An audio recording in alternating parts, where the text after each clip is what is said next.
kind of a review on my day. Got the engine out. Got the new engine going on. Maybe tomorrow, maybe the next day. We'll see. I gotta swap over some parts. Like the power steering, alternator, the pulley. And then I'm gonna put the valve covers on that engine, throw the spark plugs on there, take the wiring harness off this engine, put it on there. I was pretty busy today taking the engine out of the car, so I didn't get a lot of footage of like doing that, but I mean it's pretty simple. You unbolt a few things, you unplug a few things, disconnect your radiator, your power steering, your transmission, take off the shifter, take off your trans mounts, your motor mounts, and the engine comes out. Oh, and your clutch line. I mean the 302s are super easy to work on. And, yeah. Alright, what's going on, guys?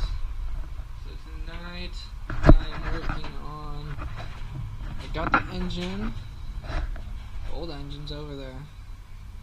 But I got the new engine over here. Got the wiring harness that I need on there. Got the oil pan on, you can't see it right now. Got the transmission attached. So hopefully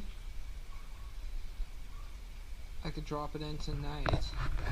It's pretty dark out, it's getting late, but I just need to get those mounted up to the engine. These guys right here, the motor mounts.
Okay guys, so it fucking took long enough, but enough maneuvering and enough tools, kicking and fucking pushing and all that.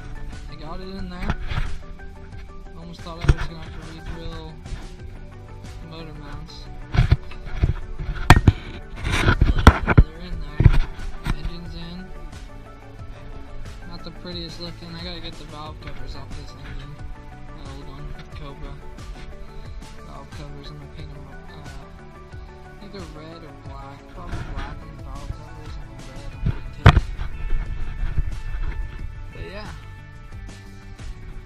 Both the motor mounts are in. Drive shaft is hooked up to the transmission.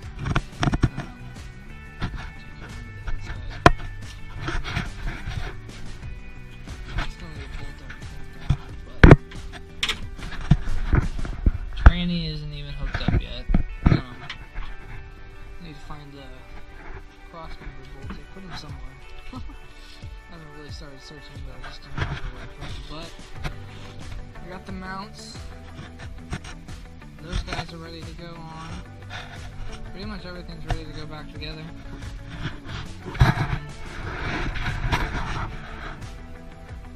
Yeah.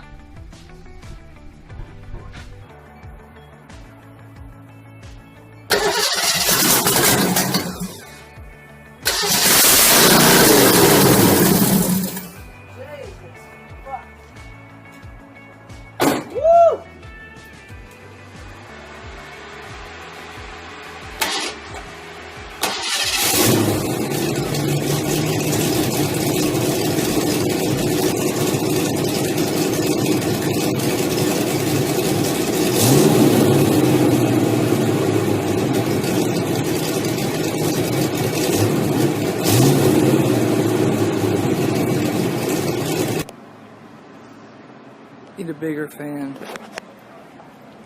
My friend has got an LS1 swap. He runs Mercedes fans in the front, so I'm gonna get a bigger electric fan. But yeah. The car is running.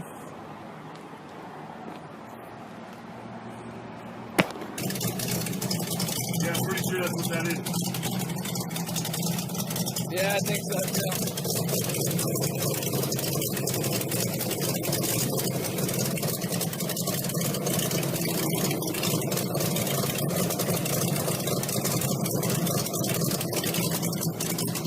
Actually ended up buying eBay fans, 2 of them. They're red, they color match my car, so I got 2 of those. They run the same power as a Mishimoto fan, and they only cost $30. So yeah, those were cool. Also, after I installed those, I was still overheating, so I ended up pulling out my thermostat because I noticed the upper radiator hose was bulging up, and the thermostat was not letting water into the engine or cooling in water. So I pulled the thermostat, and the car runs great.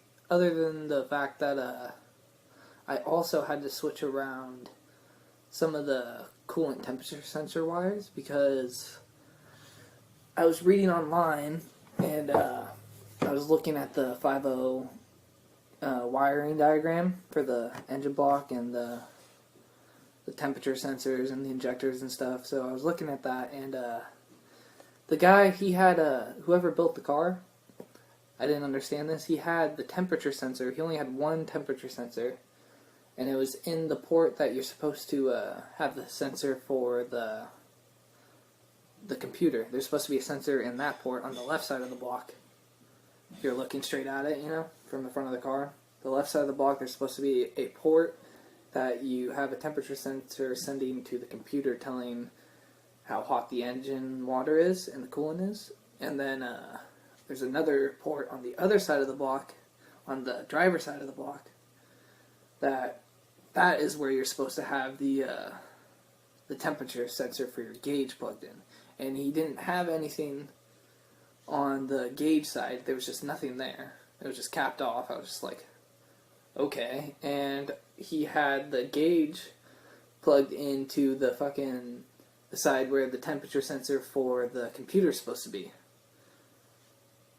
So, Yes, that is what I dealt with, and I ended up fixing it, switched it around, got the temperature sensor for the computer, spliced on the plug onto the harness because I found the old wires, just cut them off. So yeah, I did that, and everything is running great. My gauge is working perfectly. Idle is great. I do need gas. But yeah, other than that, it's pretty much ready for the drift event. So thanks for watching, guys. I hope you enjoyed the video.